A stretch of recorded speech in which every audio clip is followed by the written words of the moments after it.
बिस्मिल्लाहिर्रहमानिर्रहीम। अस्सलाम वालेकुम स्टूडेंट्स, कैसे हैं आप? ठीक है। आज मैं आपको सिखाऊंगी कि इक्वेशंस कैसे कंप्लीट करते हैं और कैसे बैलेंस करते हैं। इक्वेशंस बैलेंस और कंप्लीट करने के लिए सबसे पहले आपको वैलेंसीज का कॉन्सेप्ट होना चाहिए। जैसे मैग्नीशियम की वैलेंसी है +2, मैग्नीशियम की वैलेंसी कितनी है? +2, और ऑक्सीजन की वैलेंसी है -2। 2 और 2 आपस में कैंसिल हो जाएंगे, एक एक बचेगा। हम इन दोनों को आपस में क्रॉस मल्टीप्लिकेशन जब करेंगे, इसकी वैलेंसी इसके नीचे लिखेंगे जो कि 1 है, और इसकी वैलेंसी इसके नीचे लिखेंगे वो भी 1 है। तो इक्वेशन क्या बन जाएगी? MgO। क्या इक्वेशन बनेगी हमारे पास? MgO, magnesium oxide. अब आप जरा देखें, इधर ऑक्सीजन कितनी है? 2। ऑक्सीजन इधर कितने नजर आ रहे हैं? 2, जबकि इधर ऑक्सीजन है 1। तो इसको 2 करने के लिए, इधर भी ऑक्सीजन को बैलेंस करने के लिए मैं इधर लगा दूंगी 2। तो आपके पास इधर भी मैग्नीशियम 2 है, ऑक्सीजन भी 2 है, इधर भी ऑक्सीजन 2 हो गए, तो इधर भी बैलेंस करने के लिए हमने मैग्नीशियम को 2 कर दिया। तो हमारे पास जो इक्वेशन मॉडिफाइड है वो ये बन जाएगी 2Mg plus oxygen square O2, यानी कि is equals to goes to 2MgO magnesium oxide. This is complete and balanced equation. उम्मीद है आपको कुछ ना कुछ समझ आई होगी। अब यहाँ पे हमारे पास है कार्बन। कार्बन की वैलेंसी है 4, कार्बन की वैलेंसी 4 है, एंड ऑक्सीजन की वैलेंसी है -2। इसको आप किसके साथ काटेंगे? 2 के साथ कैंसिल करें इसको। 2 1 द 2 एंड 2 2 द 4। हमारे पास जो बकाया बचेगा वो है C2 और O1। क्रॉस मल्टीप्लिकेशन इसको करेंगे तो इसकी वैलेंसी इसके नीचे चली जाएगी, यानी कि C के नीचे 1, और ऑक्सीजन की इसकी वैलेंसी इसके नीचे चली जाएगी O2, यानी कि क्या बना? CO2। क्या बना? CO2। इसको हम अगर कंप्लीट इक्वेशन लिखें तो हम लिखेंगे CH4 plus O2 goes to CO2 बनाना है हमने, CO2 प्लस हाइड्रोजन यहाँ पर कितनी है? 4। हाइड्रोजन 4 है, तो हम इसको इस तरह भी लिख सकते हैं 2H2।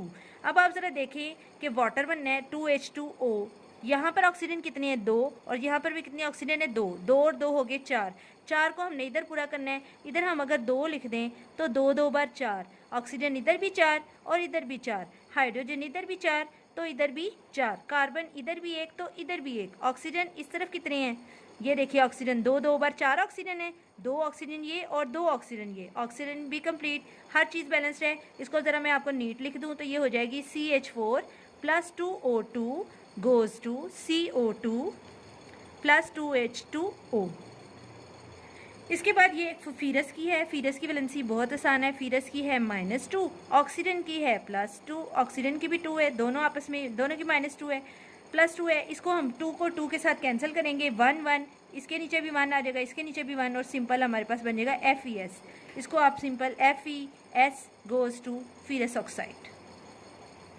उसके बाद यहाँ पर है नाइट्रोजन और हाइड्रोजन। इसको आप अगर पीछे से आपको कोई समझ नहीं आई, आप यहाँ से मेरी बात समझ लेते हैं तो आपको पीछे से समझ आएगी कि टीचर क्या बताने की कोशिश करी है।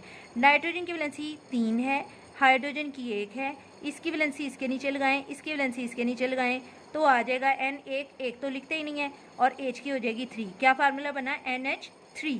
अब इधर आप ज़रा NH3 लिखें, NH3। तो आप ज़रा देखें, इधर तो नाइट्रोजन 2 है और इधर नाइट्रोजन 1 है, इसको 2 कर लेते हैं। इधर नाइट्रोजन 2 है तो इधर कितने हो गए?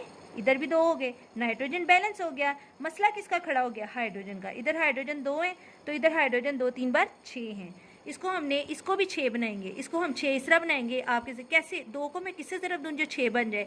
2 को हम ज़रब देंगे 3 के साथ, 2 3 बार 6, यानी कि इक्वेशन जो बैलेंस्ड है वो आ जाएगी N2 plus 2 hydrogen, hydrogen square. Hydrogen के आपके पास आ गए 6 मालिक्यूल्स, 6 एटम्स आपके पास हाइड्रोजन के हैं, 2 नाइट्रोजन के हैं, गोज टू अमोनिया, 2 मालिक्यूल आपके पास अमोनिया के तैयार हो गए हैं। N2 plus 3H2 goes to 2NH3। ये लास्ट है। ये बहुत ही आसान और बहुत ही सादा सी इक्वेशन है और बहुत ज़्यादा इस्तेमाल हो रही है केमिस्ट्री में। ये एक्चुअली नमक का फार्मूला है, Na और Cl। याद रखिएगा, सोडियम की वैलेंसी है +1 और क्लोरीन की वैलेंसी है -1। दोनों के नीचे लगाएंगे तो कुछ भी नहीं लगेगा और इक्वेशन फार्मूला बन जाएगा आपके पास NaCl। NaCl जब आप लगाते हैं NaCl तो आप जरा गौर करें, इधर क्लोरीन कितनी है? 2, हमने इधर भी 2 करनी है तो मैं इधर क्या लगा दूंगी? 2NaCl। यहाँ पर भी क्लोरीन 2, यहाँ पर भी 2। अब सोडियम का मसला खड़ा हो गया, सोडियम के इधर 2 हैं तो इसको बैलेंस करने के लिए हम यहाँ पर भी 2 लगा दें। उम्मीद है आपको कुछ ना कुछ समझ आई होगी। अगर आपको मेरी वीडियो पसंद आई है तो प्लीज़ इसको सब्सक्राइब और शेयर करें और लाइक भी करें। थैंक